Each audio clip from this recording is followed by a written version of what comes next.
চৰাইদেউ মৈদামৰ বিষয়ে ইতিমধ্যে আমি বহুতো আলোচনা কৰিছো আৰু আমি বহুতে এই মৈদামৰ বিশেষত্ব গুৰুত্ব সম্পৰ্কে আমি জানো সেই বিষয়ে মই আপোনালোকক বহলাই ক'ব খোজা নাই বিশ্ব ঐতিহ্য ক্ষেত্ৰলৈ ৰূপান্তৰ হওক অসমৰ পাঠ্যপুথি ভাৰতবৰ্ষৰ বিভিন্ন নেটৱৰ্ক সাইটত আমি চৰাইদেউ মৈদামৰ বিষয়ে সকলোবোৰ কথা প্ৰচাৰ কৰাৰ কাৰণে চেষ্টা কৰিম যাতে ই সাংস্কৃতিক ঐতিহ্যৰ লগতে এটা পৰ্যটকৰ আকৰ্ষণৰ কেন্দ্ৰবিন্দু হৈ পৰে অহাকালি দিনটো আৰু এটা কথাৰ কাৰণে স্মৰণীয় হৈ ৰব আজি ভাৰতবৰ্ষ স্বাধীন হোৱা ৭৫ বছৰ হৈ গ'ল ৪৭ চনত ভাৰতবৰ্ষ স্বাধীন হৈছিল তাৰ পিছত অসমত লোকসেৱা আয়োগ গঠন কৰা হৈছিল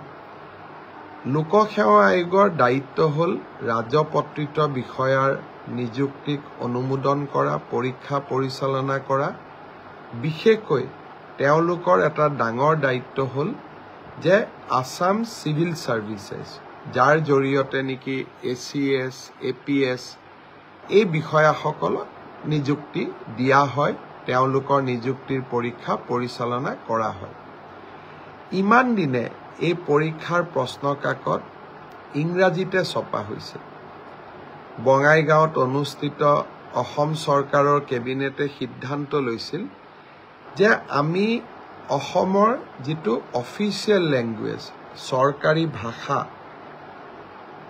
যাক আমি ৰাজ্যৰ সকলো কামকাজতে ব্যৱহাৰ কৰো সেই ভাষাটো হ'ল অসমীয়া আৰু এই অসমীয়া আমি লোকসেৱা আয়োগৰ প্ৰশ্ন কাকত আমি প্ৰকাশ কৰিম ইংৰাজীও থাকিব কিন্তু অসমীয়াটো প্ৰশ্ন কাকত ছপোৱা হ'ব আৰু যি অসমীয়া মাধ্যমত পঢ়া ল'ৰা ছোৱালীয়ে তেওঁলোকে অসমীয়াতে উত্তৰো দিব পাৰিব সেই সময়ত বঙাইগাঁও কেবিনেটৰ পিছত বহুজনে আমাৰ সততা সম্পৰ্কে সন্দেহ প্ৰকাশো কৰিছিল কিন্তু অহাকালি সেই স্মৰণীয় মুহূৰ্তটো আহি পৰিব লোকসেৱা আয়োগৰ কম্পিটিটিভ পৰীক্ষাৰ মেইনছ এক্সামিনেশ্যন কালিৰ পৰা আৰম্ভ হ'ব আৰু প্ৰথমবাৰৰ বাবে আমাৰ ৰাজ্যত অসমীয়াতে প্ৰশ্ন কাকত ছপোৱা হ'ব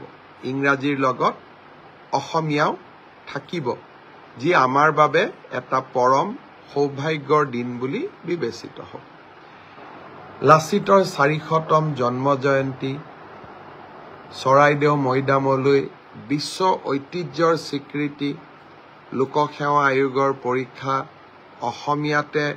অসমীয়াত অংকিত হোৱা মুদ্ৰণ হোৱা বা অসমীয়াতে ল'ৰা ছোৱালীয়ে উত্তৰ কৰিব পৰা ৰাজ্যখনত আগতে বহু নোহোৱা কাম যোৱা ৩টা বছৰত আমাৰ সন্মুখত হোৱা আমি দেখিবলৈ পাইছো যি সঁচাকৈ অসমৰ বাবে এটা গৌৰৱৰ মুহূৰ্ত গৌৰৱৰ ক্ষণ মই আৰু এটা কামত লাগি আছো সেইটো হৈছে যে অসমীয়াক ক্লাসিক্যাল ল্যাঙ্গুৱেজৰ মৰ্যাদা প্ৰদান কৰা ক্লাসিক্যাল ল্যাঙ্গুৱেজ মানে কি ভাৰত চৰকাৰৰ সাংস্কৃতিক বিভাগে সেই ভাষাক ক্লাসিক্যাল ল্যাঙ্গুৱেজ বুলি স্বীকৃতি দিয়ে যাৰ মৌলিকতা আছে আৰু যি ভাষা তেনেকুৱা ভাষাকে ক্লাসিক্যাল ভাষাৰ মৰ্যাদা প্ৰদান কৰা হয় তামিল আৰু কেইবাটাও ভাষাক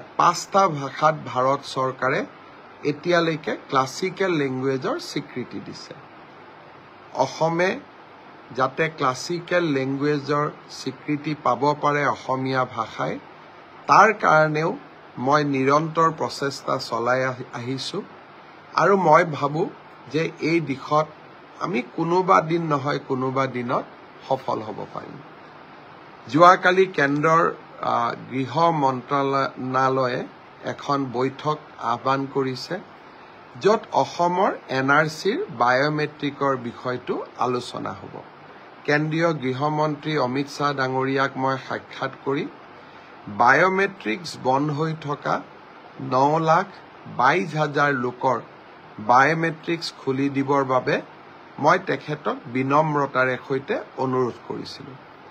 মোৰ অনুৰোধ তেখেতে অত্যন্ত মনোযোগেৰে শুনিছিলে আৰু তেখেতে গৃহ সচিবক নিৰ্দেশ দিছিলে যে ৰেজিষ্ট্ৰাৰ জেনেৰেল অৱ ইণ্ডিয়া, UDIৰ অথৰিটি অৰ্থাৎ আধাৰ কাৰ্ডৰ যি অথৰিটি তেওঁলোক, কেন্দ্ৰৰ আইন মন্ত্ৰালয় আৰু অসমৰ মুখ্য সচিব সকলোৰে এখন যুটীয়া বৈঠক আহ্বান কৰিবৰ বাবে যাতে এই বায়োমেট্ৰিকৰ বিষয়টো সমাধান কৰিব পাৰি। আজি কেন্দ্ৰীয় গৃহ সচিবে আমাক জনাইছে যে অহাকালি সেই বৈঠকখন অনুষ্ঠিত হ'ব আৰু আমাৰ মুখ্য সচিবো তাত উপস্থিত থাকিব লাগে। মই আশা কৰিছোঁ এটা দিনতে সকলো কাম নহয়, কিন্তু লাহে লাহে এই দিশতো আমি সফল হ'ব পাৰিম। আৰু এটা মই চিন্তা চৰ্চা কৰি আছোঁ, কিমান সফল হ'ব পাৰিম নাজানো। সৰ্বশিক্ষা অভিযান বা শিক্ষামন্ত্ৰী থাকোঁতে মই এটা প্ৰচেষ্টা আৰম্ভ কৰিছিলোঁ যে অসমৰ শিক্ষকসকলে নিজৰ ভিতৰতে মিউচুৱেল ট্ৰান্সফাৰ বিচাৰিব পাৰে। অৰ্থাৎ কোনোবাই ডিব্ৰুগড়ৰ পৰা ধুবুৰীত যাব খোজে, কোনোবাই ধুবুৰীৰ পৰা ডিব্ৰুগড়ত আহিব পাৰে, যদি দুইজন শিক্ষক সন্মতি প্ৰদান কৰে। আৰু তেনেকুৱা প্ৰচেষ্টাৰ ফলত বহু হাজাৰ শিক্ষকে নিজে বিচৰা জিলাখনলৈ আহিব পাৰিছে আৰু ইজনে সিজনৰ সহায়ক হৈছে। এই ব্যৱস্থাটো আমি তৃতীয় আৰু চতুৰ্থ শ্ৰেণীৰ কৰ্মচাৰীৰ ক্ষেত্ৰতো আৰম্ভ কৰিব পাৰোঁ নেকি? শিক্ষকসকলৰ বাবে যি ব্যৱস্থা সফলভাৱে আমি ৰূপায়ণ কৰিব পাৰিছোঁ, সেই ব্যৱস্থাটো আমি তৃতীয় আৰু চতুৰ্থ শ্ৰেণীৰ কৰ্মচাৰীসকলৰ বাবেও যদি ৰূপায়ণ কৰিব পাৰোঁ, অসমৰ বহু তৃতীয় আৰু চতুৰ্থ শ্ৰেণীৰ কৰ্মচাৰীয়ে চৰকাৰৰ কোনো অসুবিধা নোহোৱাকৈ নিজে বিচৰা জিলাখনলৈ তেওঁলোকে ট্ৰান্সফাৰ ল'ব পাৰিব। ধৰি ল'লোঁ শিলচৰৰ এজন চতুৰ্থ বৰ্গৰ কৰ্মচাৰীয়ে তেজপুৰত কাম কৰি আছে, দৰং, তেজপুৰ বা বিশ্বনাথ চাৰিআলিৰ কোনোবা এজন কৰ্মচাৰীয়ে শিলচৰত কাম কৰি আছে। এতিয়া দুইজনে যদি কথা পাতি এটা মিউচুৱেল ট্ৰান্সফাৰৰ আমাক আবেদন কৰে, পাৰস্পৰিক বদলিৰ, আমি তাত কৰি দিলে চৰকাৰৰ কোনো অসুবিধা নহয়। কিন্তু এই ব্যৱস্থা শিক্ষকৰ ক্ষেত্ৰত আছিলে, তৃতীয় আৰু চতুৰ্থ বৰ্গৰ শ্ৰেণীৰ কৰ্মচাৰীৰ ক্ষেত্ৰত নাছিলে। কেনেকৈ কৰিব পাৰোঁ মই তাক ভাবি আছোঁ। তাৰ বাবে এটা পৰ্টেল লাগিব, আবেদনৰ প্ৰক্ৰিয়া লাগিব, সময়সীমা লাগিব, ইজনে সিজনৰ লগত কথা পতাৰ সুবিধা দিব লাগিব। কিন্তু তথাপিতো এই ব্যৱস্থাটো মই কৰাৰ বাবে চেষ্টা কৰি আছোঁ, চিন্তা কৰি আছোঁ, নিশ্চয় সফল হ'ব পাৰিম। 1 লাখ নিযুক্তিৰ প্ৰক্ৰিয়াক আগুৱাই লৈ গৈ অহাকালি শ্ৰীমন্ত শংকৰদেৱ কলাক্ষেত্ৰত আমি শিক্ষা বিভাগত কেইবাটাও নতুন নিযুক্তি দিম। লগতে APDCL অৰ্থাৎ আমাৰ পুৰণা যি ASCB, আজিকালি আমি APDCL বুলি কওঁ, Assam power distribution corporation limited, তেওঁলোকেও যোৱাকালি কেইবাটাও নিযুক্তি দিব। এই নিযুক্তি প্ৰদানৰ প্ৰক্ৰিয়াটো মই অংশগ্ৰহণ কৰিম।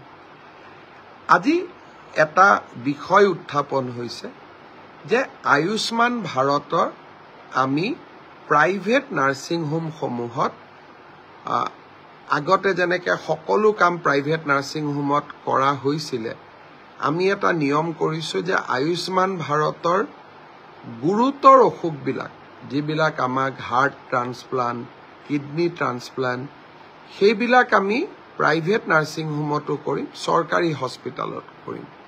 কিন্তু প্ৰসৱ, সৰু সৰু প্ৰচিডিউৰ আমি প্ৰাইভেট নাৰ্ছিং হোমবিলাকতো খুলি দিয়াৰ বাবে চৰকাৰী চিকিৎসালয়সমূহে বিভিন্ন ধৰণে ক্ষতিৰ সন্মুখীন হৈ আছিল আৰু বহু সময়ত দুৰ্নীতিৰো বিশাল অভিযোগ আহিছিলে।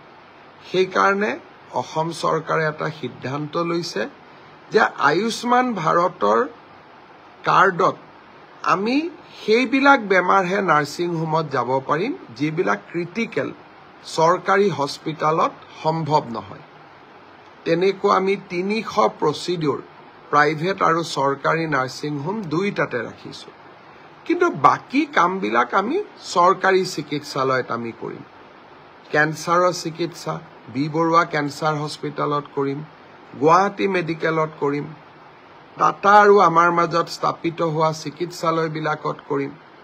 কিন্তু প্ৰত্যেকটো পৰ্যায়তে যদি আমি প্ৰাইভেট নাৰ্ছিং হোমবিলাকত সৰু সৰু বেমাৰৰ চিকিৎসাৰ কাৰণেও যাওঁ, তেওঁলোকে বেমাৰটোৰ চিকিৎসাৰ কাৰণে আয়ুষ্মান ভাৰতৰ কাৰ্ডখন লয়, কিন্তু লগত আৰু বহুত অতিৰিক্ত টকাও লয়। চৰকাৰী হস্পিটালত অন্ততঃ তেনে ঘটনা নহয়। চৰকাৰী চিকিৎসালয়সমূহ শক্তিশালী কৰাৰ বাবে লোৱা প্ৰচেষ্টাৰ অংশ হিচাপে আয়ুষ্মান ভাৰতৰ এতিয়াৰ পৰা সকলো প্ৰচিডিউৰ প্ৰাইভেট নাৰ্ছিং হোমত নাথাকিব, গুৰুতৰ অসুখবিলাকহে প্ৰাইভেট নাৰ্ছিং হোমত থাকিব। এই কথাটোৰ কাৰণে আমি কোনেও বেয়া পাব নালাগে। চৰকাৰী হস্পিটালবিলাক সুদৃঢ় কৰা, ভাল কৰা আমাৰ দায়িত্ব। আৰু যদি আমি চৰকাৰী হস্পিটালবিলাক এৰি দিওঁ, সুদৃঢ় নকৰোঁ, আৰু প্ৰাইভেট হস্পিটালক যদি আমি বছৰি 200, 300, 400 কোটি টকা চৰকাৰৰ পৰা দি থাকোঁ, তেতিয়াহ'লে এটা সময়ত আমাৰ চৰকাৰী চিকিৎসালয়বিলাক এক প্ৰকাৰ মৃত্যুমুখী হৈ পৰিব। মই ভাবোঁ যে এই সৰু সংশোধনটোত আপোনালোক সকলোৱে সহযোগিতা কৰিব।